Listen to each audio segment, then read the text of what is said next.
सति परमात्मन् मादशान्मुग्धा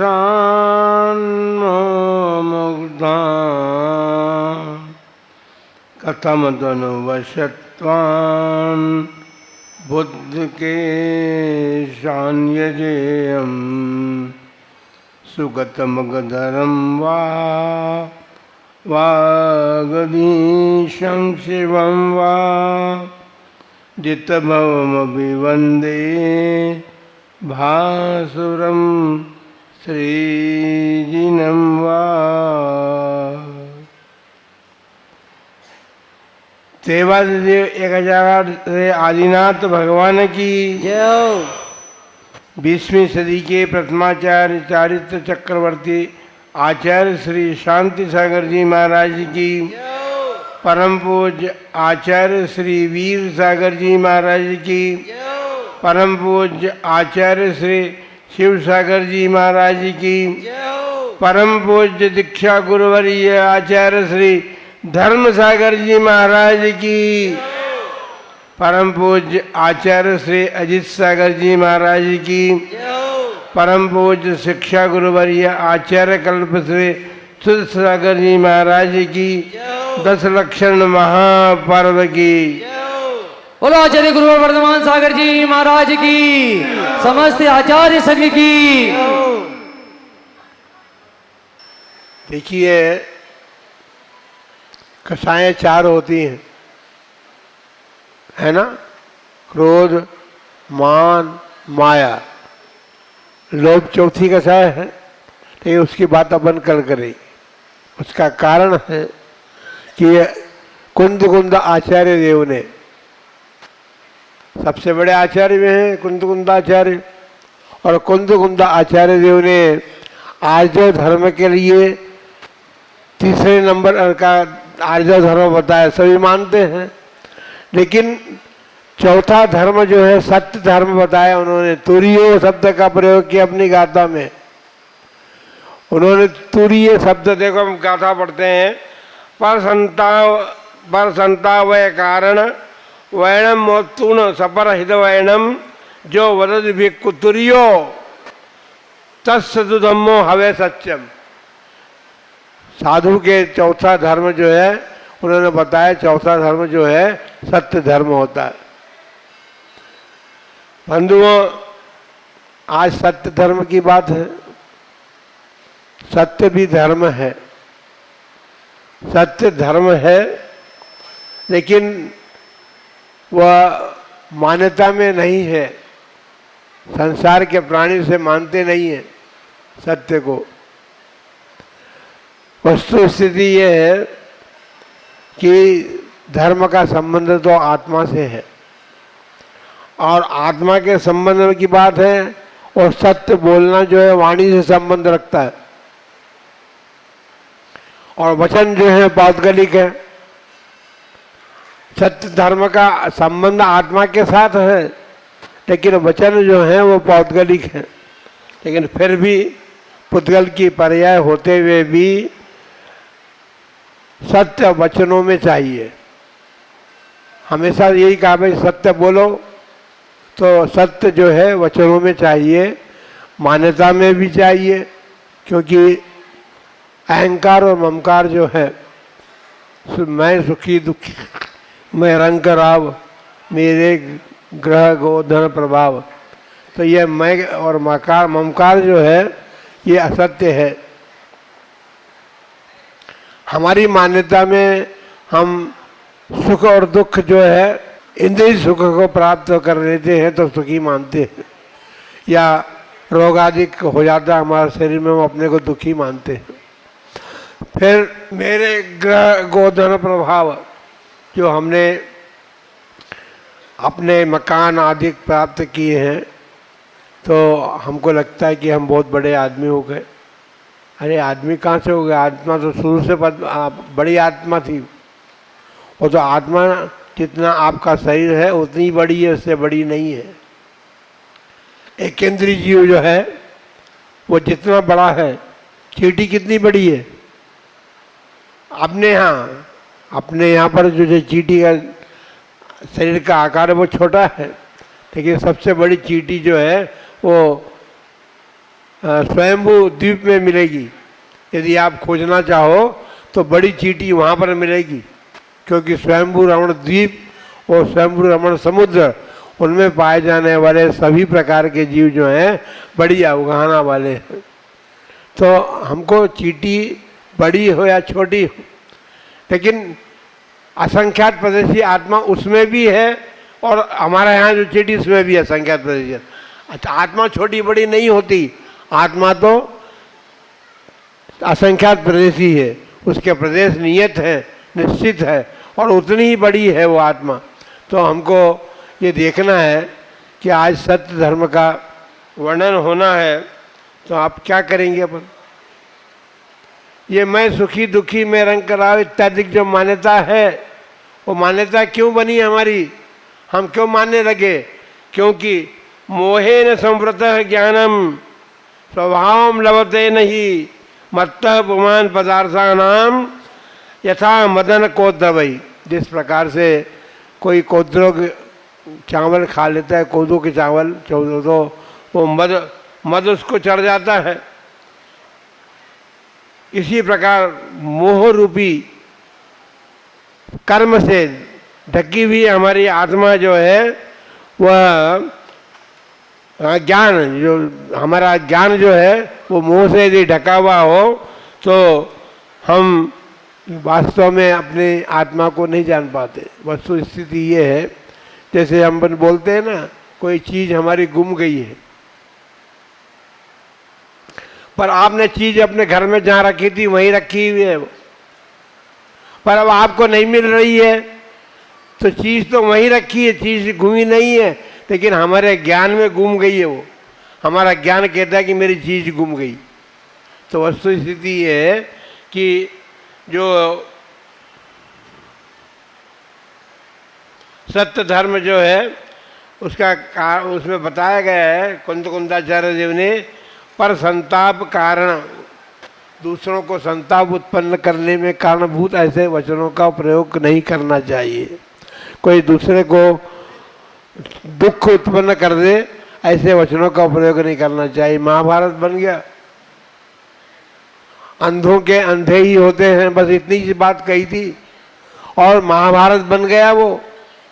तो इसलिए हमको अपने बोलते समय किसी के प्रति भी नपेतुले शब्दों का प्रयोग करना चाहिए, जिससे कि दूसरे को संताप उत्पन्न न हो, झगड़े का कारण न बने।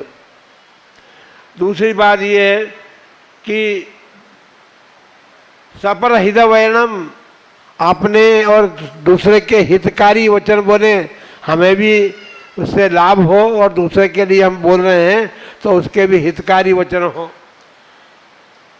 इस प्रकार जो कारण में कार्य का उपचार करके गया है, क्योंकि वचन तो कारण है और कारण है, लेकिन वो कारण होने के बावजूद भी सत्य धर्म के द्योतक हैं, सत्य धर्म का प्रतिपादन, सत्य धर्म बताते हो। इसलिए हमारी आत्मा जो है शाश्वत तो वही है। गर्हित वचन भी नहीं करना चाहिए, जिससे कि दूसरे की निंदा होती हो, ऐसे वचन भी नहीं बोलना चाहिए। अप्रिय वचनों का त्याग करना चाहिए। पाप सहित वचन नहीं बोलने चाहिए। छेदो, मारो, काटो, ये अपन बोलते ना, फल काट लो, तो काटना आपने नहीं, फिर बिनार दो, ऐसा शब्द का प्रयोग कर दो, ज़्यादा शोभास्पद होता है। तो छेदो, मारो, काटो किसी को नहीं करना चाहिए। फिर एक बात सबसे बड़ी है कि मृत्यु, न मे मृत्यु कुतो भीति, न मे व्याधि कुतो व्यथा, ना बालो हम न वृद्धो हम न योतानि पुद्गले। हमारी आत्मा तो की मृत्यु नहीं होती, आत्मा तो अनादिकाल से अनंत काल तक रहेगी, उसकी मृत्यु नहीं होती। और व्याधि, हमको रोग होता ही नहीं है आत्मा को। हम जब कहते हैं मैं रोगी हूँ, तो मैं रोगी हूँ तो इसका मतलब तुमने आत्मा को रोगी मान लिया। कि मैं रोगी हूँ तो मतलब शरीर रोगी, शरीर जो तुम्हारा नहीं है वो उसमें रोग उत्पन्न होता है और वही उसी की मृत्यु होती है। वृद्ध भी वही होता है, जो बूढ़े हो गए उनसे पूछो कि तुमको आत्मा दिखती है, आत्मा बूढ़ी हुई है क्या बाबा जी, बोलो नहीं हुई ना। तो न हम तो मैं वृद्ध भी नहीं हूँ, बालक भी नहीं था और न मैं युवक था। ये सब आत्मा की परिणतियाँ नहीं है, ये शरीर की परिणति है। शरीर जो परद्रव्य है उसको हम अपना मानते हैं, शरीर को ही हम अपनी आत्मा मानते हैं। इसलिए हम इस प्रकार की बात करते हैं कि मैं वृद्ध हो गया, मैं बूढ़ा हो गया, मैं रोगी हो गया, इत्यादि बातें सब बनती हैं। बंधुओं, सब पढ़ते हैं 12 भावना। आप अकेलो अवतरे, मरे अकेलो होए, या कब हूँ इस जीव को। साथी सगाना को ध्यान रखना, पूछना घर वाली से पूछ लेना। हाँ, घर जाके बोलोगे तो लड़ाई हो जाएगी। फिर बात यह है कि देखिए, क्रोध, लोभ, हास्य अधिक से हम जो वचन बोलते हैं वो असत्य होते हैं। क्रोध में जब हम बोल देंगे तो वो वचन असत्य की कोटि में जाएंगे। और लोभ के वशीभूत होकर के तो दुनिया भर का झूठ बोलते हैं अपन, लोभ के वशीभूत होकर के दुनिया भर का झूठ बोलते हैं। या हंसी में, किसी की हंसी में हंसी उड़ाई जाती है तो फिर क्या है, जब लड़ाई के दिन हो जाते हैं ना, अरे क्यों लड़ता है, क्यों बुरा मानता है, मैंने तो हंस रहा था, तेरे को हंसी कर रहा था। लेकिन हंसी में और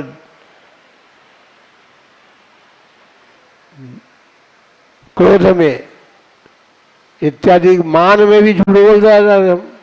तो कषाय जो है, इन कषायों के वशीभूत होकर के हमें असत्य वचनों का प्रयोग नहीं करना चाहिए, क्योंकि असत्य वचन और फिर मान्यता की बात है। हम मान्यता में क्या करते हैं, मानना, तत्व को मानना है ना, तो तत्व को मानने में कितनी बड़ी बात हो रही है, उसके लिए कितने वचनों का प्रयोग असत्य भी हो रहा है। आत्मा जो है अजर अमर है, पर मान्यता में क्या है, आत्मा मरती है, ये मानते हैं ना, शरीर मरता है तो आत्मा अजर अमर है। वस्तु स्थिति है कि हम अनेकांत धर्म के मानने वाले हैं, और अनेकांत धर्म जो है उसकी वस्तु व्यवस्था अनेकांत में बनाता है, तो हमको एकांत का प्रयोग नहीं करना चाहिए। एकांत मान्यता कभी नहीं रखनी चाहिए हर चीज में। देखिए, आचार्य शिव सागर जी महाराज एकांतवादी नहीं थे, उन्होंने धर्म के संबंध में, क्रिया के संबंध में हमेशा अनेकांत रखा। आप बोलने की बात तो नहीं है, लेकिन बोलना पड़ रहा है। पूजा की पद्धति, अभिषेक की पद्धति जो आगम में कही है, उससे विपरीत यदि बोला जाएगा तो क्या होगा, मिथ्यात्व होगा। एकांत पकड़ के बैठेंगे, नहीं ऐसा ही है, ऐसा ही है, ऐसा नहीं है, जो आगम है वही है। इसलिए हमको झूठ बोलने, इसके अत्याचार कहे हैं झूठ के, तो झूठ के अत्याचार जो कहे हैं, वो अत्याचार जो कहे हैं, उसके झूठ बोलने के 5 अनुवृत्त जो है, रत्नकर्ण साहबाचार में 5 अत्याचारों की चर्चा आई है। उसमें 5वां अत्याचार जो है, अनुविची भाषण करना चाहिए। अनुविची भाषण का मतलब है अन्य बात नहीं कहनी चाहिए, यही सत्य धर्म है। तो बंधुओं, सत्य धर्म को ठीक से समझने का प्रयत्न अपने को करना चाहिए, कहाँ सत्य बोलना है, और सत्य का प्रयोग करके हमको हमेशा अपने आत्मा की तरफ लक्ष्य रखना चाहिए कि हमारी आत्मा जो है वो कर्म बंध न करे, क्योंकि कर्म बंध जो है दुख देने वाले। इसलिए असत्य का प्रयोग मान्यता में भी नहीं हो, वचनों में भी हमारे झूठ का प्रयोग नहीं हो, तो हम सत्य धर्म के पालन करने वाले होते हैं। और सत्य धर्म जो है हमारे आत्महित में है, इसलिए इन सब बातों का ध्यान रखते हुए हमें सत्य धर्म को अपनाना चाहिए, जिससे कि हमारी आत्मा जो है मलिनता को प्राप्त नहीं हो, क्योंकि असत्य जो है वो झूठ है और झूठ जो हमारे कर्म बंध का कारण है। इसलिए सारी बातों को ध्यान में रख करके अपने को सत्य वचन का ही प्रयोग करना चाहिए, जिससे कि हमारी आत्मा की मलिनता न हो और हम अपने आत्मा को सुखी बना सकें।